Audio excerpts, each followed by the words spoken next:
मिरजत नशेखोरांचा हैदोस, ST अडवून कंडक्टरला मारहाण, पोलिसांवरही चाकू हल्ला, दोघे ताब्यात.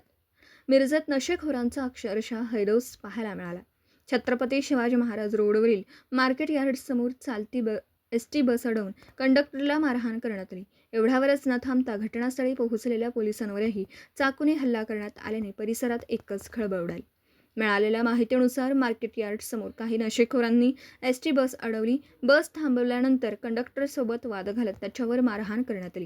या घटनेची माहिती मिळताच पोलिसांनी तातडीने घटनास्थळी धाव घेतली. मात्र परिस्थिती नियंत्रणात आणण्याचा प्रयत्न करणाऱ्या पोलिसांशीही हल्लेखोरांनी हुज्जत घातली. याच दरम्यान एका पोलीस कर्मचाऱ्यावर चाकूने हल्ला करण्यात आला. या हल्ल्यात संबंधित पोलीस कर्मचारी जखमी झाला.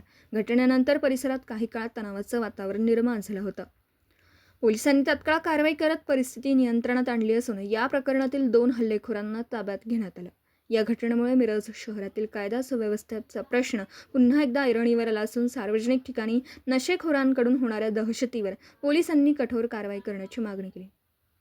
मिरजत एसटी अडवली, कंडक्टरला मारहाण केली आणि पोलिसांवरही चाकू गारला. या धक्कादायक घटनेने परिसरात खळबळ उडाली. आज साधारणतः 9 वाजता एक इन्सिडेंट घडला आहे. त्याच्यामध्ये 2 इसम होते जे त्यांचे एस टीचे भांडण चालू होतं. त्या भांडणाच्या वेळेला आपले बीट पेट्रोलिंग करणारे कोंडीबाज सरगर आणि त्यांचे दुसरे साथीदार हे दोघेही तिथे पोचले आणि जे भांडणं करणारे होते त्यांना या दोघांना अडवायचा प्रयत्न केला. तेव्हा त्यांनी त्यापैकी एकाने हा चाकू मारला, आमच्या एका पोलिसावर हल्ला केला, ज्याच्यामध्ये त्याच्या उजव्या बरगडीच्या खाली एक जखम झालेली आहे. सध्या त्याचा ट्रीटमेंट ही ICUमध्ये मिरज सिव्हिल हॉस्पिटलला चालू आहे. दोन्ही जे आरोपी आहेत त्यांनाही ताब्यात घेण्यात आलेलं आहे आणि पुढील सर्व कायदेशीर प्रक्रिया, गुन्हे दाखल करणे, आरोपी अटक करणे ही महात्मा गांधी चौक पोलीस स्टेशन करत आहे.